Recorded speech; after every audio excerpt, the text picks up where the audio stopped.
Bonjour à toutes et à tous, aujourd'hui on se retrouve pour une vidéo dans laquelle je vais vous expliquer comment résoudre des équations du premier degré. Donc à votre disposition je vous ai mis 7 exercices que vous pouvez effectuer dès à présent, donc je vous mets les 7, vous pouvez appuyer pause pour la vidéo, résoudre les équations et après vous rendre dans l'exercice que vous avez résolu et voir si vous avez juste. Dans le cas contraire, si vous n'avez pas juste, vous pourrez comme ça voir où sont vos erreurs et ainsi apprendre ou comment faire et ainsi tirer profit de votre erreur pour ne plus la reproduire. Donc nous allons commencer par les premiers exemples. Dans l'exercice 1, nous devons résoudre 2x plus 4 est égal à moins 2. Donc en première étape, vous allez devoir mettre du même côté les membres constants et ceux qui dépendent de x. Dans notre cas concret, nous avons 2x plus 4 égale moins 2, donc les membres qui dépendent de x sont 2, donc nous avons 2x d'un côté, et les membres qui ne dépendent pas de x, à savoir moins 2 et 4, donc nous les mettons du même côté, donc on obtient 2x égale moins 2 moins 4, ce qui fait 2x égale moins 6, puis nous sommes amenés à simplifier l'égalité de sorte à ce qu'il ne reste que x, à savoir diviser le membre de gauche par 2, de sorte à obtenir x est égal à moins 3. Donc la réponse exacte est égale à moins 3. Je vous laisse mettre pause si vous ne comprenez pas quelque chose, et si vous n'arrivez pas à comprendre encore quelque chose, n'hésitez pas à me le faire savoir dans les commentaires. Dans l'exercice 2, nous devons résoudre 6x moins 3 est égal à x plus 6. Donc on applique ici les méthodes que nous avons vues précédemment, à savoir mettre du même côté les membres qui dépendent de x et les membres qui ne dépendent pas de x de l'autre côté. Donc à savoir ici moins 3 et 6 d'un côté et 6x et x d'un côté. Donc 6x moins 3 égale x plus 6. À droite nous avons x, nous le faisons passer de l'autre côté, donc il devient négatif, donc nous avons 6x moins x à gauche. Et le moins 3 de notre membre qui était à gauche, nous le faisons passer à droite, donc change de signe, à savoir 6 plus 3. Donc logiquement nous obtenons 5x égale 9, à savoir x égale 9 cinquièmes en divisant le membre de gauche par 5. Réponse correcte, x égale 9 cinquièmes. Pour l'exemple numéro 3, celui-ci est un peu plus compliqué dans le cas puisque c'est un quotient avec x au numérateur, à savoir x sur 7 est égal à 4.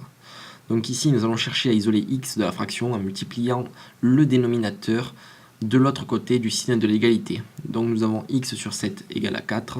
En multipliant le 1 septième à gauche en fois 7 à droite, nous obtenons x égale 4 fois 7, à savoir x égale 28.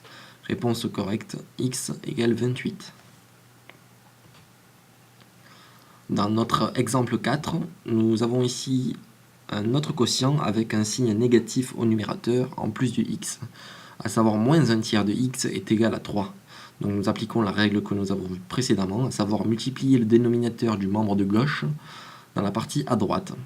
C'est-à-dire que nous avons moins un tiers de x égale à 3, ce qui signifie que moins x est égal du coup à 3 fois le dénominateur, donc fois 3, c'est-à-dire moins x égale 9.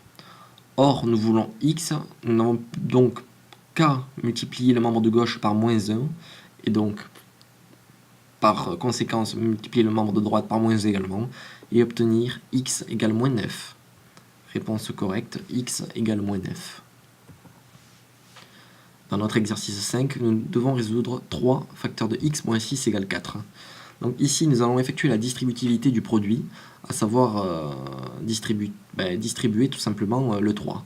Donc nous avons 3 facteurs de x moins 6 est égal à 4, ce qui donne en distribuant 3x moins 18 est égal à 4. Nous allons placer comme précédemment les x du même côté, donc ce qui donne 3x égale, on fait passer le moins 18 de l'autre côté, donc 3x égale 4 plus 18, à savoir 3x égale 22. Et comme précédemment, nous allons diviser en avoir que x à gauche. 3x égale 22 donne x égale 22 tiers. Réponse correcte, x égale 22 tiers. Exercice 6. Ici, nous sommes amenés à avoir une double distributivité, à savoir 7x plus 2 égale 4 facteurs de x moins 3. Donc nous allons effectuer les mêmes opérations que nous avons vues précédemment. Donc 7x plus 2 égale 4x moins 3. Donc on distribue le membre de gauche et le membre de droite, ce qui donne simplement 7x plus 14 est égal à 4x moins 12. On regroupe les x d'un même côté et les membres constants de l'autre, à savoir 7x moins 4x est égal à moins 12 moins 14, ce qui donne 3x égale moins 26. En divisant le membre de gauche par 3, nous obtenons x égale moins 26 tiers. La réponse correcte était donc x égale moins 26 tiers.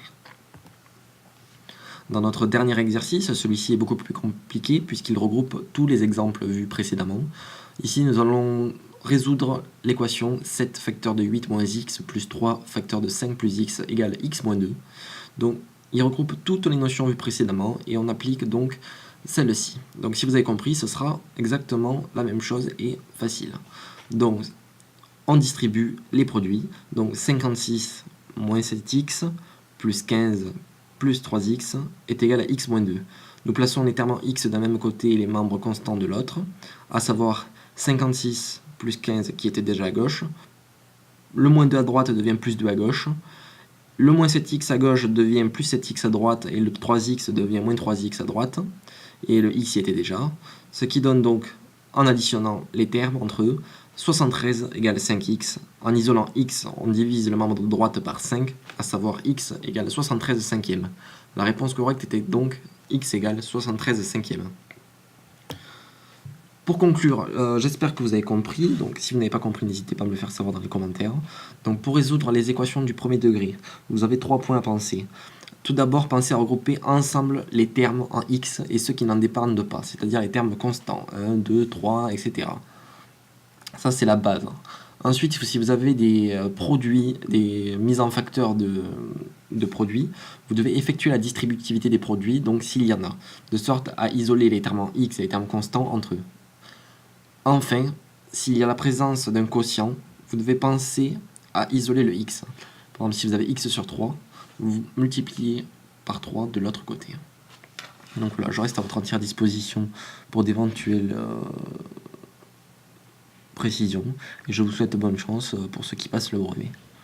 À une prochaine vidéo.